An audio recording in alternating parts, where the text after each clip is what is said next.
everyone. Welcome back to Nurau Talks, where on Fridays we interview experts from all over the world about everything related to mental health in the workplace. And today we have a very special guest with us, Dr. Hakan Ozcelik, who will be talking about something that is very important and something that we're very passionate about at Nurau, which is loneliness at the workplace. So welcome to our Nurau Talks, Dr. Hakan. Thank you, Ian. It's my pleasure to be here and also honor. Wonderful. So Dr. Hakan, he's a professor of management at the California State University in Sacramento. So nice, bright and early morning for him today. He received his Ph.D. actually in organizational behavior in UBC from Canada and studies emotions and organizational life with a recent focus on loneliness. He has published in both academic journals as well as popular media outlets such as the New York Times, the Harvard Business Review, CNN, and much more to bring research-based suggestions on how to enhance relational well-being in organizations. So, Dr. Hakan, in our lives, we talk extensively about the impact of loneliness in general on our mental health.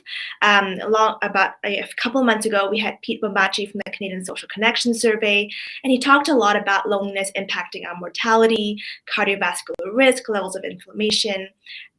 So we know loneliness is bad for our health. But you specifically work on loneliness at the workplace, and I know you've done some really great work with Dr. Sigal Barsad from UPenn on the topic. So I wanted to know, and for our audience to know, why workplace loneliness is so interesting to you, and what are some general findings about the impact of loneliness at the workplace?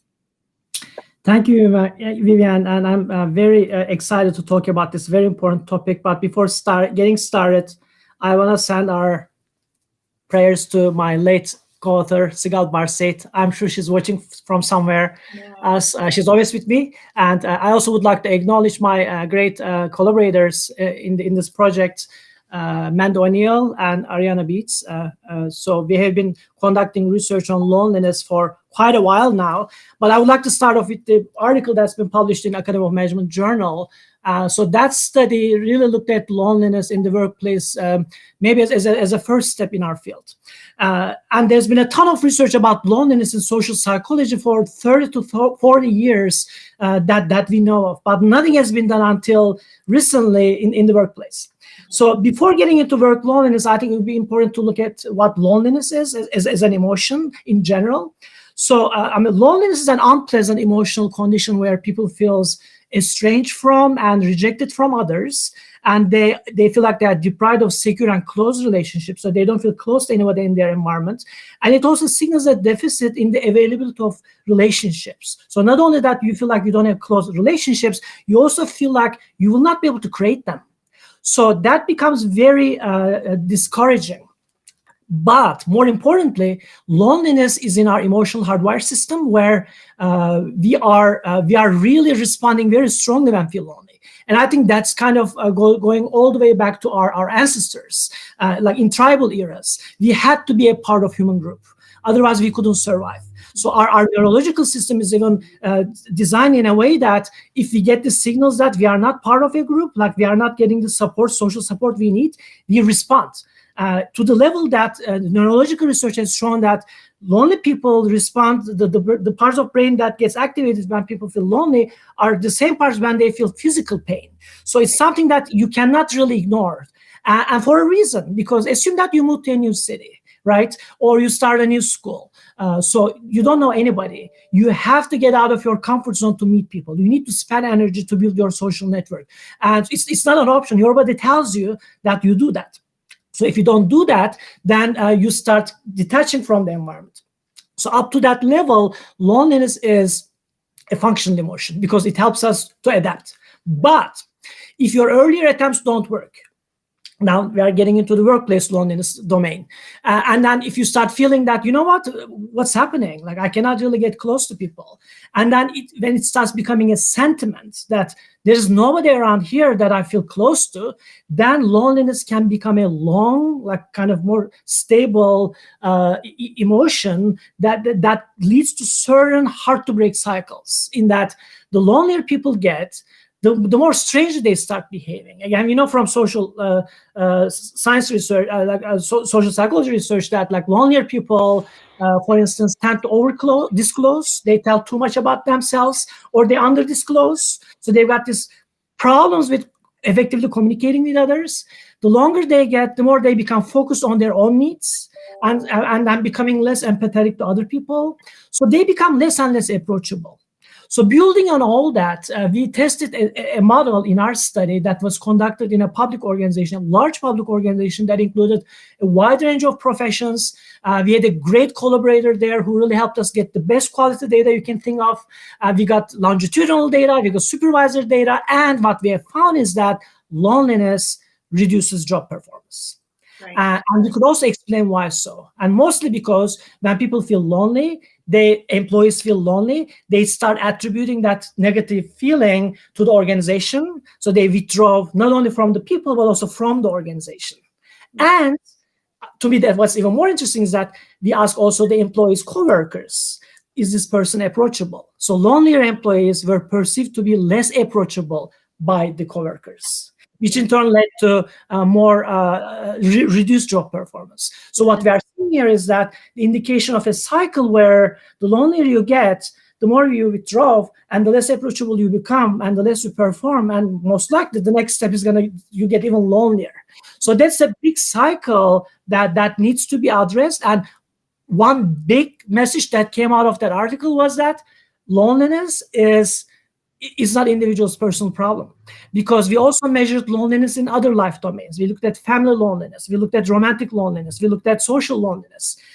So we measured all these variables, and then those variables really work differently. So you can feel lonely at work, but not in family life. You might have a great family, or you might have great friends, so you got a great social life, but you might feel lonely at home because you don't have good family relationships. So loneliness is a domain-specific emotion. Okay. So which means something is happening in the workplace that makes employees lonely, and that affects performance. So that means that it is the manager's responsibility to take care of employees' loneliness, because it's an organizational problem that needs to be addressed.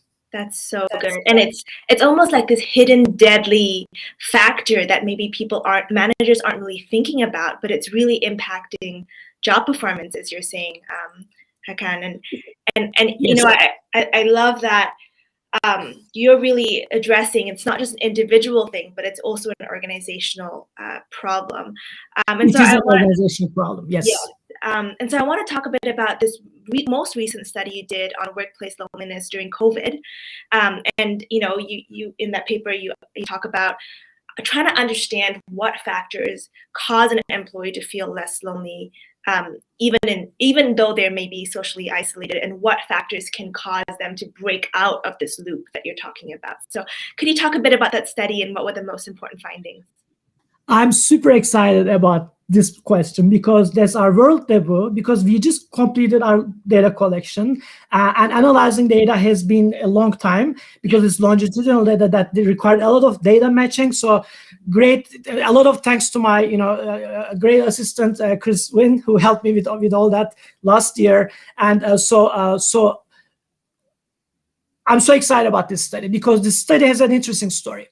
So 12 years after we did our loneliness study, we wanted to go back to that public organization and study loneliness again.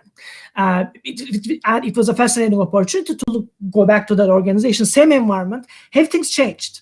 And it was before the pandemic. We were about to start the data, launch the survey, and then pandemic started. And then we said, let's wait, because something is happening now. And so there's some maybe historical opportunity here to look at, because we were self-quarantining. So that brought the social isolation component. And at the time, people were reaching out to me, we are getting lonelier, what's going to happen, it's terrible. And I'm telling them, no, something else is happening right now. It's not about loneliness, it's something else is happening, social isolation. But we know from research that isolation is different from loneliness. Yeah. So after about June 2020, after full-time quarantining, we got our time one data from the employees with a great response rate. 543 employees, actually, 453 employees responded to that. So, and then we waited all the way until spring 2022, for about 21 months. And then we got our time two data.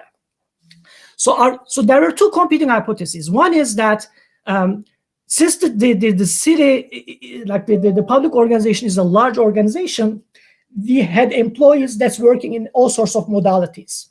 So we had hundreds of employees working from home fully, hundreds of employees working on site, like police officers, firefighters. They had to work on site as essential employees, and then again hundreds of employees working as hybrids. So we got enough sample to really do a robust analysis of loneliness by comparing these different work modalities.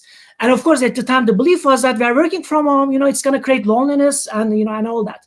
But we were also very cautious about the alternative prediction hypothesis that maybe it's about psychological processes that make people lonely. It's not where you work, but there are certain factors that actually lead to loneliness. So the results have shown that where you work did not relate to loneliness. So whether you work at home or whether you work on site or hybrid, it was not related. There was no significant difference among those groups. So that was like wow, that's really interesting. I mean, although we are not completely surprised because there's support from science, that's the beauty of science, right? I mean, science always supersedes common beliefs and adage and media news, right? So, but then we looked at it more closely, and what we found is that those employees who were extroverted and those also who had higher on pro-social motivation actually felt less lonely. So extroversion, yes, because people reached out more, although in our previous study, we didn't find any relationship between like loneliness and extroversion. But in this circumstance, being an extroverted person really helped because it really gave the energy to people to reach out to others, whether they are home or on site or hybrid. And what's even more important to me is the pro-social motivation component, which is those employees who felt that their job makes a difference in other people's lives, that their job meaningfulness, like they had a purpose. Those who had more purpose in their jobs actually felt less lonely. So this sends a strong message to the organizations that, it's not about where employees work. It's about the psychological world that they create around them and the meaning that they attribute to their jobs that really matters. More importantly, 20 months later, we also looked at some variables that would be an outcome of loneliness, which in turn lead to more loneliness, which is emotional exhaustion. So loneliness at time 21 months later, predicted emotional exhaustion. Lonely employees felt more emotionally exhausted. Adaptive performance. They couldn't adapt to their setting. And also relational effort. They withdrew their efforts.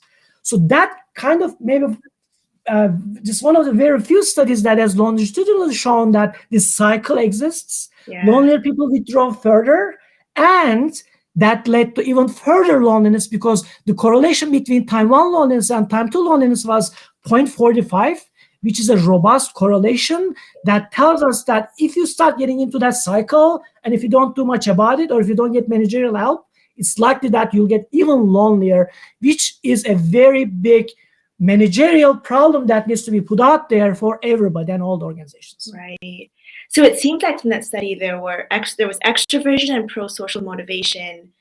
Those are more individual factors.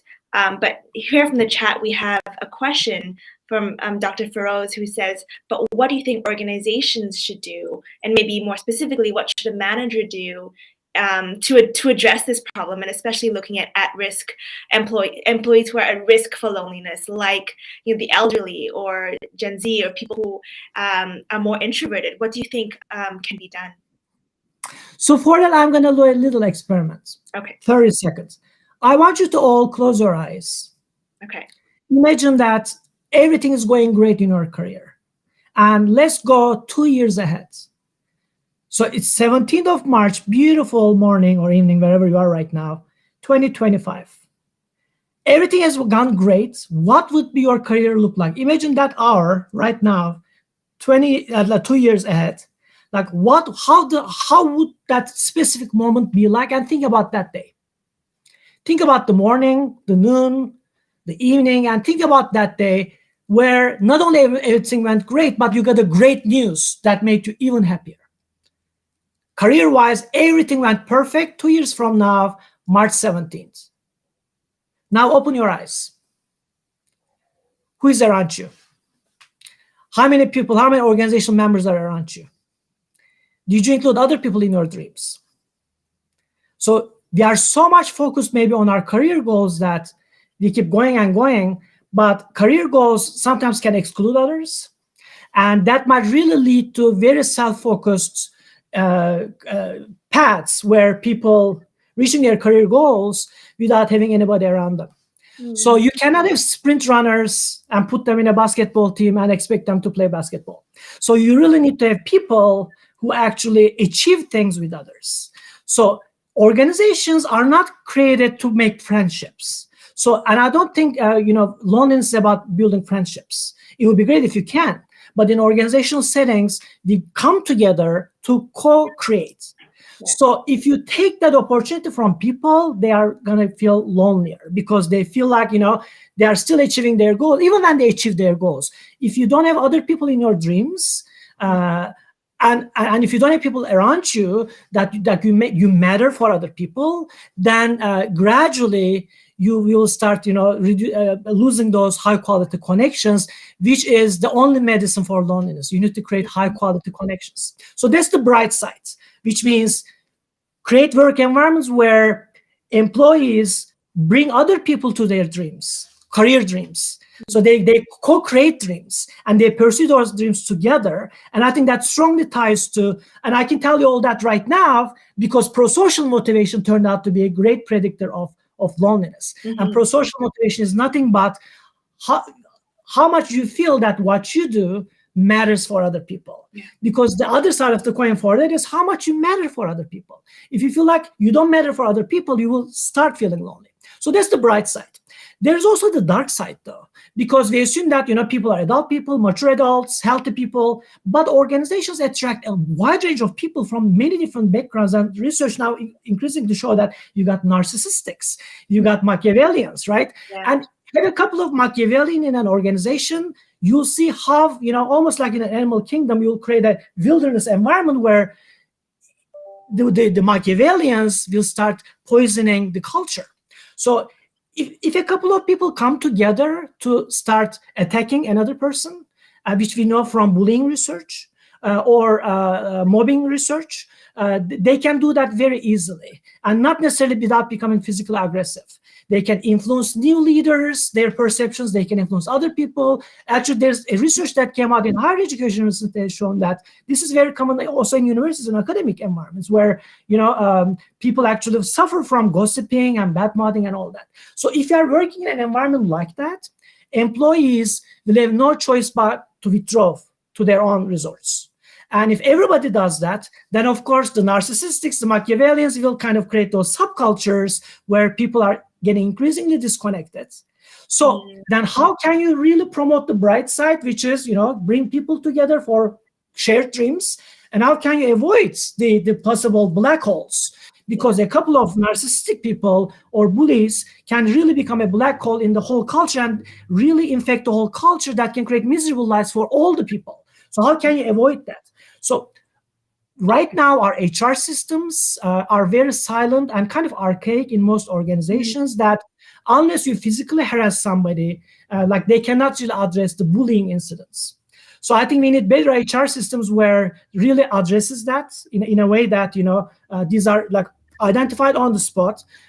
Stale Einersen, the great bullying researcher that I recently met with, really got me into this research. I'm really getting interested in the connections in those. But more importantly, when it comes to promoting the bright side, I feel like our existing HR systems are equally silent and kind of outdated. So I did a little poll to my students yesterday. We were talking about human connection. And then I asked them, when was the last time your manager or somebody in the organization came and asked you, how can I help you for your personal growth? 1.5 hand stood up in a class of 40, 45. Wow. And everybody was surprised. Yeah, nobody came and asked me how somebody can help me in my job for my personal growth. And then I asked them, how much is personal growth important for you? And then everybody raised their hands. So you got this big gap right now. The new generation coming with a strong need for personal growth. And now you got these organizations and HR systems that only takes care of their employees in their job descriptions, make sure that their paychecks are paid, they have their health insurances there, but they don't go above that to really treat those people as complete human beings. So in a way, I'm calling for a paradigm shift from human resources management to humane resources management. And humane means civilized, compassionate, like considering a human being as a full human being, not just a laborer or a cognitive genius, but a human being with real needs and a growth opportunities and growth aspirations, and address those. Once you do all that, loneliness will take care of itself. Wow, that's so good. And are there interventions, Hakan, that you think are being kind of carried out or studied to address workplace loneliness? Do you think they're effective? Are there, attempts to revamp the HR system?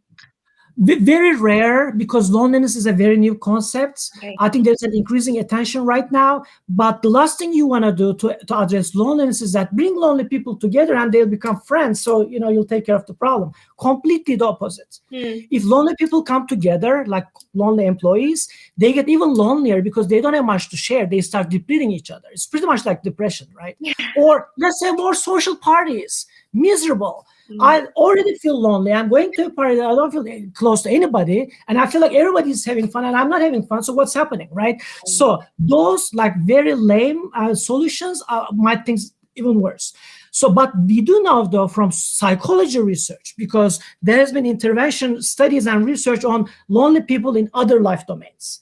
So we know that there's actually some meta research that has looked at different interventions.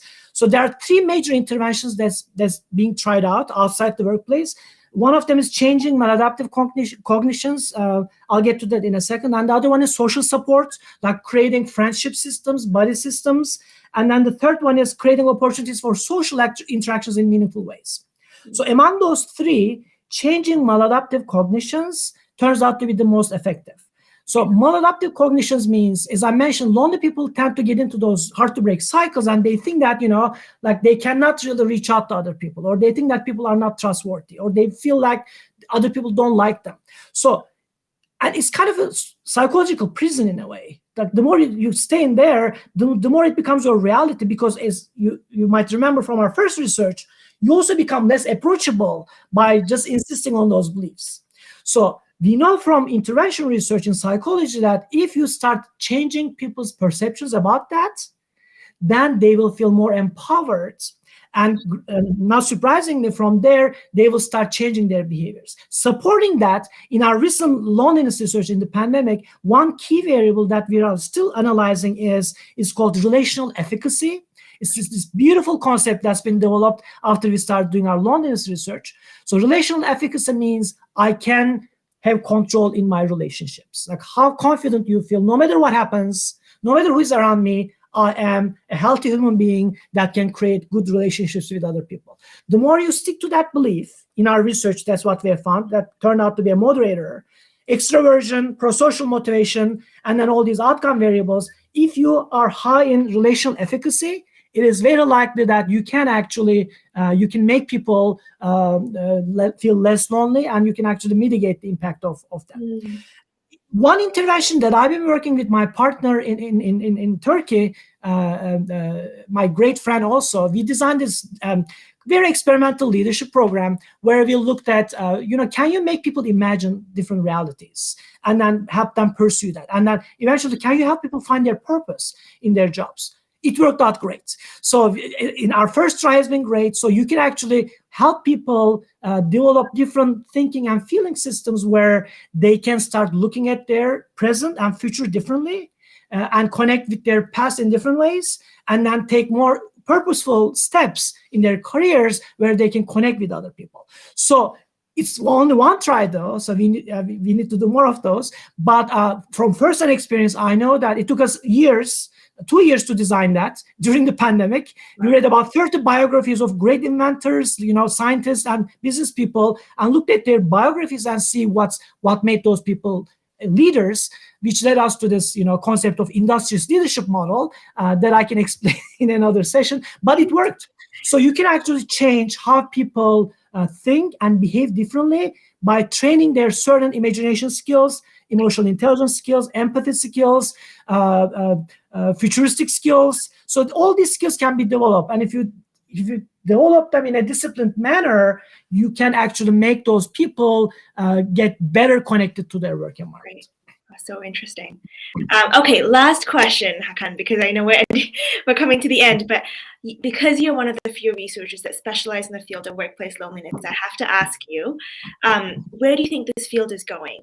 What do you think are some of the big questions that remain in this field? And I'll pull a question from the chat, which is, do you think there's a need to examine loneliness across cultures, across geographies? Like, is there some more fundamental understanding of loneliness that we need to figure out? And then also on the intervention side, what are the big questions? I mean, there's definitely a need to look at loneliness at the cross-cultural level. I mean, although loneliness is probably experienced in similar ways, it's a universal emotion. Yeah. It might be experienced for different reasons. Like in individualistic cultures, the reason is pretty clear. We are very detached. Like even our neighbors, we don't know their names. Like we are so, scared of if somebody knocks our door, we go like, okay, who's there, right? Yeah. Whereas I grew up in a neighborhood where our neighbors would just walk into our house, because our key would be, our door is open, right? So in collectivistic cultures, though, people still feel lonely. And the reasons might be different because then in that case, there might be too many people around you that you don't have your personal space. I mean, definitely we need cross-cultural research, but also there are attachment styles that I'm really fascinated about. How you were brought up until the age of 5 might make a huge difference. Because I tend to believe that some people get stuck in their 13-year-old mode forever. These 40s, 50s, you look at people, junior high syndrome. Like they cannot.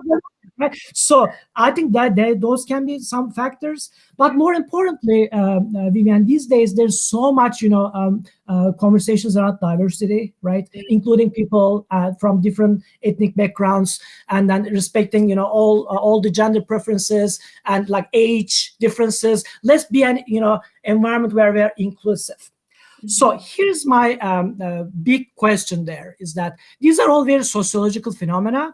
I think loneliness can provide us with an opportunity to see how an individual experiences diversity issues or how they experience discrimination issues. I bet loneliness will be a huge factor in there. And accordingly, unless you address those people's loneliness, you cannot solve these problems with new policies, new offices, new directorships. You just need to create environments where those people are psychologically repaired. So in that sense, what I'm suggesting is that instead of using word inclusiveness, I think we should substitute that with belongingness. Mm-hmm. So we should promote more belongingness in organizations rather than inclusiveness, because inclusiveness is top down. Yeah. I'm including you. That doesn't send us, very, welcoming message to the people who are already excluded. Mm-hmm. But belongingness is bottom up. So I am belonging to that organization. I'm respected, I'm valued, and I'm here because of who I am, not because I'm not becoming like you or because you accepted me. I'm here just because who I am and I belong. And once we get to that step, and I think we are getting there, I think pandemic, there's a silver lining in every cloud.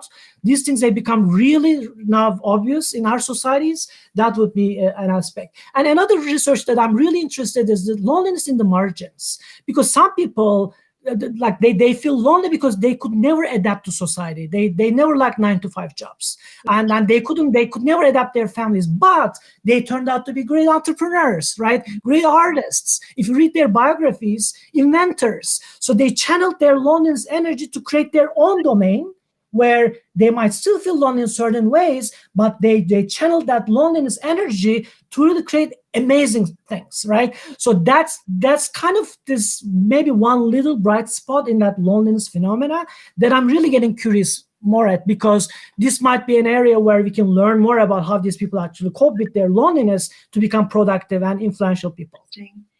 Actually, a question from the chat on that note is from Sudhir Thakur. He says, does loneliness vary by a person's social status? So do you find that there are demographic factors? I'm guessing yes, but curious to know in the research, what do you find in terms of income, education, age, all that? Thank you, Sudhir. And that reminds me of one more thing that I was going to mention as future research direction, because I also believe that there's a phenomenon called collective loneliness, like a group of people from from one ethnic background, one race, one gender, in one community or in an organization collectively might feel that they are left out. So imagine what loneliness does to one person, and imagine what it can do to a group of people and how they can behave collectively. I mean, riots happen for a reason. Revolutions happen for a reason, because groups of people, once they felt excluded, they can get very reactive, right? So in that sense, yes, collective loneliness phenomena could be related to social status, but psychological loneliness, though, that's why I'm still fascinated about the topic. I think we've all got our equal share of becoming lonely. Don't be sure that you won't be lonely tomorrow. It's a common So human we're experience. grateful for every day that we are not lonely, because the life parameters can change so drastically that all of a sudden you might feel like there's nobody close around you. And so I think it's an equal opportunity problem that we are actually having in the world. And loneliness has been humankind's problem since, I think, as long as we have existed. It's something that we have to learn about and deal with and empower ourselves against. That's why collective connections are so important. Like when somebody is on the borderline of loneliness, it's our job as friends, as colleagues, as community members to reach out to pull them back in. So that's where the society comes in. So in that sense, it's a very psychological phenomenon that still to me is fascinating. Wow, this was a fascinating discussion, Hakan. I'm really excited for where this research is going. And just you've given us some really good food for thought. I think loneliness is something that touches all of us personally in some sort of way. And so, yeah, thank you so much for sharing your thoughts. Sava's asking, what would be a question you would like to ask our next guest? So I guess, do you have a question on workplace? Our next guest is Dr. Tracy Brown. She does workplace and mental health, and specifically related to managers. So she talks about how managers have a much bigger role than actually a therapist. And so like kind of really honing in on that manager role. Is there something that you are thinking about or curious about regarding manager roles in the workplace? I think that's another very important topic, because if you have a bad manager in the organization, you have a bunch of bad employees, unhappy employees, and managers going through a lot of difficulties themselves they've gone through during the pandemic themselves. Actually, burnout has been experienced almost equal or even more so among the managers, executives, all the way to the executives, because there was so much chaos and ethical decision makings that needed to be made. And so it became really a burnout problem. So one question that I would have is that, like, how can you expand a manager's role or redefine a manager's role that they can effectively buffer themselves from that, this chaotic environments, so they can effectively address it without getting burned out. Because you need sensitive managers. Like, you don't need managers who say, it's not my job, I just follow the rules. Managers should act as human beings. But we cannot expect managers to act therapists either, right? Because these are, people. They don't have even training to become a therapist. So then where's the boundary? So I think we need new systems, and I think that goes to HR systems in a way. Like, what is the role of HR? Maybe that's better. That would also address some of my questions. Like, what would be better? How can we move from human resources management to humane resources management? What kind of systems can we create in organizations where employees are acknowledged as whole human beings and managers are supported, who act as coaches for these employees, because I think employees should act like coaches. I mean, I'm kind of cautious about this personal coaching thing, because coaching by definition is a team level phenomena, like basketball coach, right? Like, why would you coach an individual? Like, you wouldn't coach an individual. You can mentor an individual, but individual coaching to me is kind of a fuzzy concept. But why don't we have team coaches in organizations? Like, why don't we coach departments? Why don't we coach like production teams? Why don't we coach management teams? Like, a coach really helping them to work as a team, right? Because a lot of the times people can then really take care of their own needs if they feel like they are being coached in their work environment. So HR can also focus on that. I think there's a lot for HR that maybe we should even change the name and find a new system where we address those pressing needs, because these are very pressing needs today. Yeah, for sure. Well, stay tuned for our next Neuro Talk. We'll talk about all the role of HR and managers. But thank you so much, Hakan, for being on our Neuro Talk today. We learned so much from you. And thank you, everyone, for being on this talk as well. Wish you all the best on this lovely Friday. See you next week. And thank you very much, Vivian. It's my pleasure to be here. And I wish you the best of luck. You are doing some great work there. Thank you so much. Thank you.